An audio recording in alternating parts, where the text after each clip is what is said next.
The exchange of energy between above and below, if regularly maintained, may lead to a permanent, fixed connection.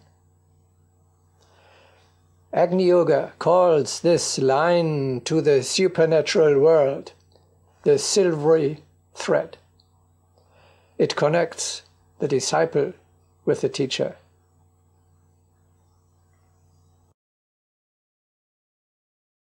The most wondrous thread is the silver one, uniting the heart of the hierarch with his disciple. Hence, the sacred union of the hierarch with the disciple is evidenced when the disciple's consciousness is striving toward the consciousness of the hierarch.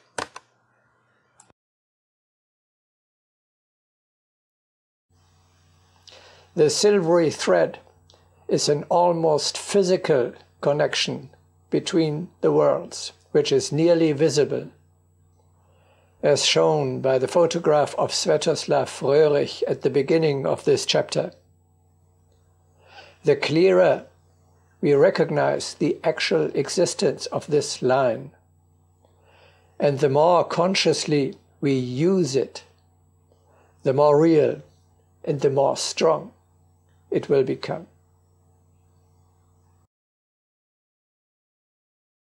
People should not imagine the silvery thread to be something abstract, for it exists just like a tornado in which heaven and earth have been joined. Once the energy of the heart swells up with love and devotion, the luminous spiral will whirl out into space and, naturally, will encounter the teacher's ray due to the law of attraction. You should get used to seeing and sensing this light-bearing link.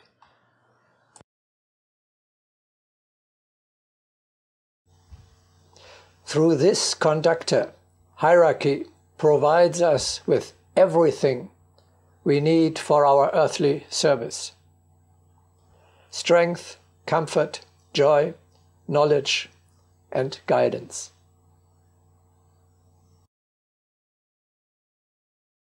Unselfish service, sincere devotion, and gratitude weave a strong thread by which all that is needful comes to us.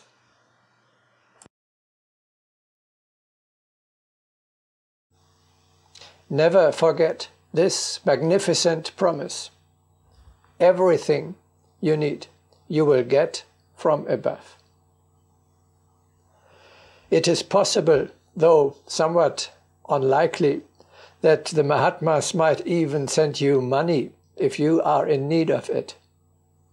But do you just need joy? Then procure it via the silvery thread. Or do you lack strength? Then obtain in this way the power of hierarchy from space.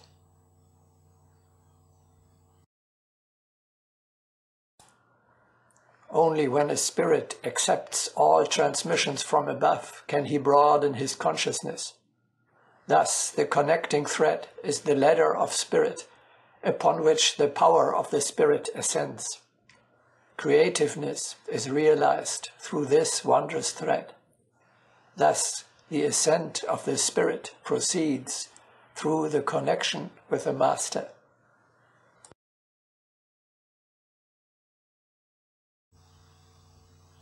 How often you are unable to find within yourself comfort or knowledge, then there is only one way. Obtain them from above, from the teacher, from hierarchy, through the silvery thread.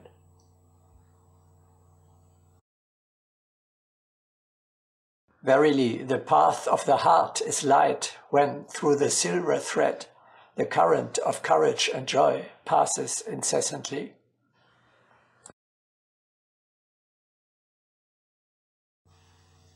You must strive not to allow the silvery thread to be torn up, to maintain it continuously, especially in the chaos of material life.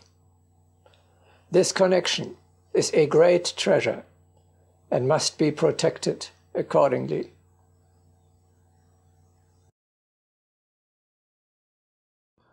We should not console ourselves with the thought that the silver thread is sturdy. Let us rather safeguard it as if it were something fragile.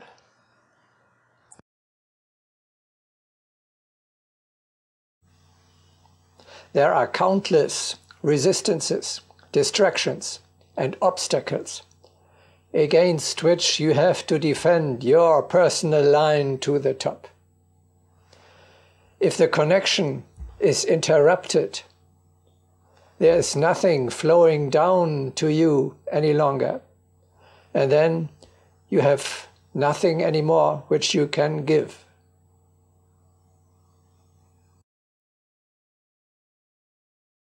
Therefore, it is essential to guard the current of the heart.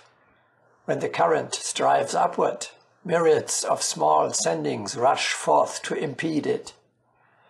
Not only conscious and malicious sendings, but also chaotic particles move to restrain the rising current.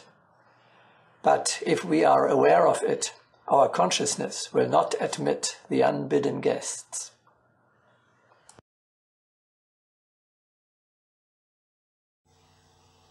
He who is not worthy of the connection will not bring it about. With an aura full of earthly desires, you cannot approach a master, and you cannot expect any high, but at most low transmissions from lower beings of the lower spheres of the subtle world. It is therefore of paramount importance that you behave at every moment in such a way that your connection to the top is not disturbed or interrupted by unworthy thoughts, words, or acts. You must not congest with dirt your channel to the teacher. Otherwise, nothing can flow through it down to you.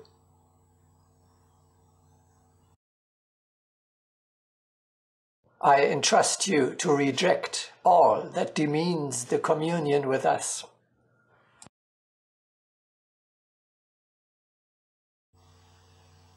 You cannot imagine the silvery thread concretely and figuratively enough. The teacher, too, is tied to this cord. It connects teacher and disciple to form a unit.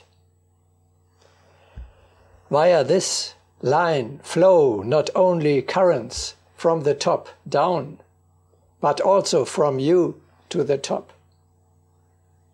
Therefore, the teacher is forced, in order to protect himself, to cut the cord. If you send in his direction coarse energies that violate his so much finer essence.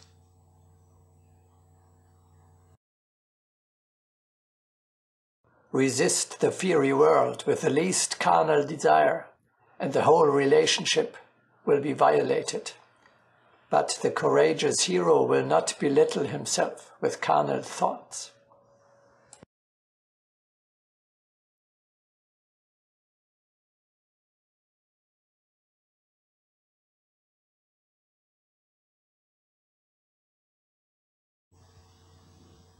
A special form of prayer is intercession, help through thoughts for people in need.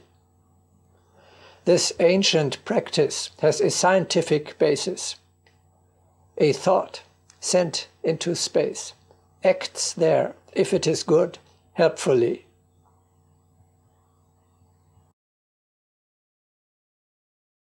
Let us take as an example a person who writes many letters.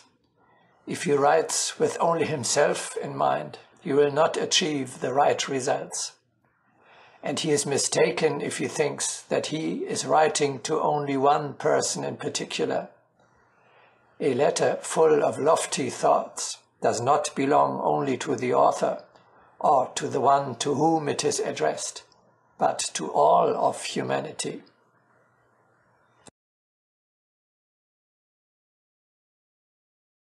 We should not be concerned with who will benefit from our thoughts. In addition to our personal intent, the letter is being sent into space, and it is not for us to worry where the thought it contains will find shelter. The only concern we ought to have is that our thought should serve for good.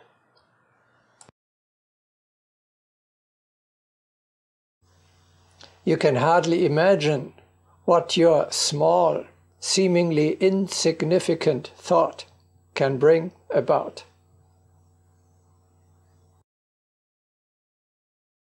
Perhaps it will be received somewhere in an entirely unexpected language, or enter the consciousness of a child and be expressed by him in later years. Perhaps the thought will reach a person who is leaving the earthly state and will be applied in the subtle world, or it may be of help to that person during the crossing.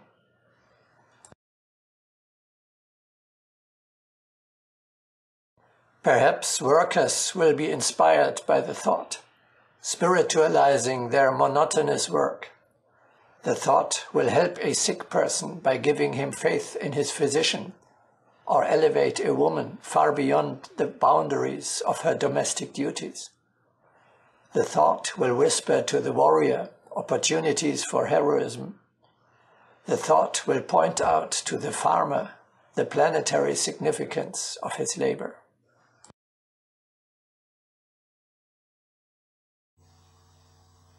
You can hardly underestimate the power of your thoughts. They have global effects, both good and evil.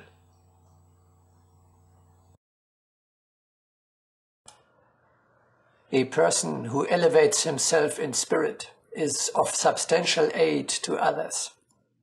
But a person falling in spirit may thereby even kill someone. One can cite numerous examples, such as how one who became insane in Asia was the cause of the death of another in Europe, or how one who rose in spirit in America healed another in Egypt.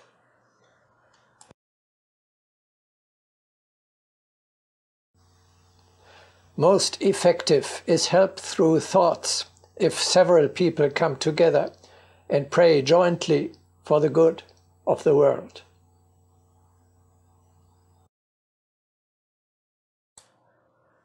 If thought contains creative energy, how useful it is to send a good thought out into space.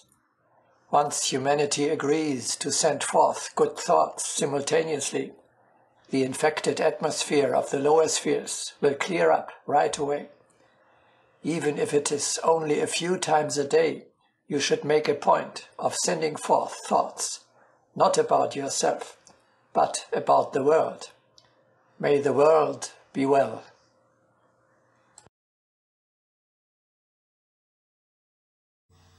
Spiritual communities, united over large distances of space, may send conjointly, at the same time, good energies into the world.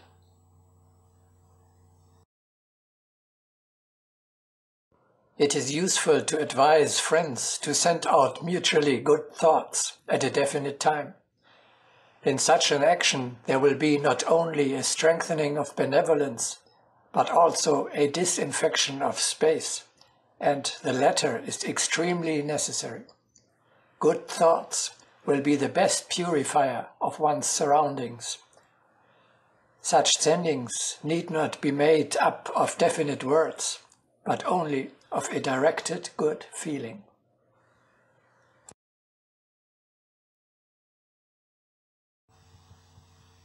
In the most cases, you yourself will not even recognize the benefit caused by your thought transmissions.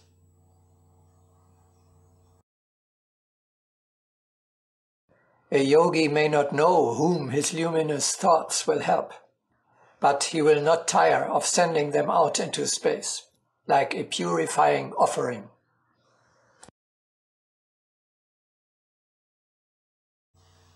But the good that you send into space is somewhere gratefully received.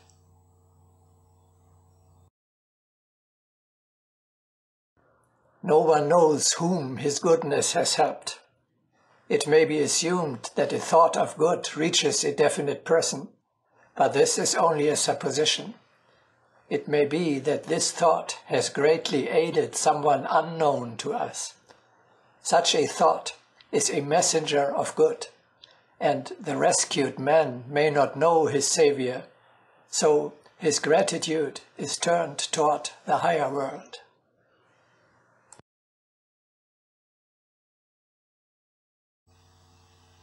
And you, for your part, benefit in a moment of weakness from good thoughts sent by others. Refine yourself, develop your inner senses, and learn to feel how you are being supported.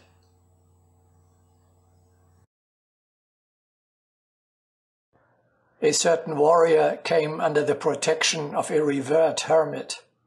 After a victory, he came to the hermit and expressed his gratitude for 2 marvelous rescues. But the hermit said, "Ungrateful warrior, you were saved not 2, but 12 times. You did not recognize the most important rescues." Usually people notice the lesser rather than the greater.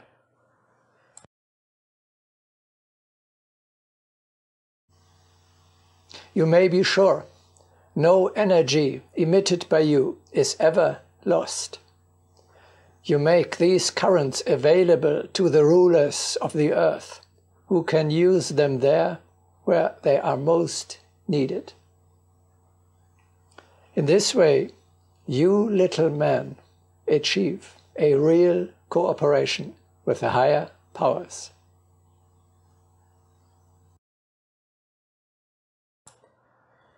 Each instant, someone somewhere is undergoing terrible misfortune. Let us not forget these perishing ones. Let us send them thoughts of help. Perhaps people do not realize that afflictions are forever taking place without end. In the Brotherhood, they are known, and benevolent arrows are being sent.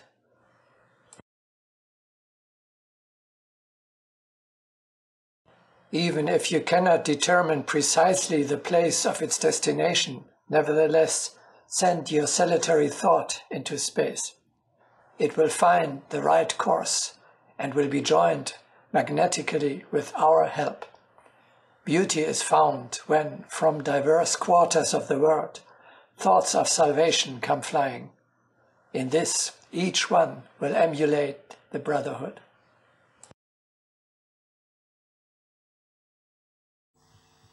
The old man mocks prayers and help through thoughts.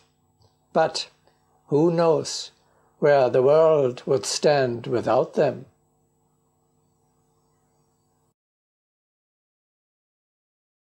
Of course, you hear people complain about the uselessness of prayer. They say, why hermits and monasteries when the world sinks in misfortune? But no one wants to think what the world would turn into without prayer. Therefore, all blasphemy against the deeds of the Spirit should cease.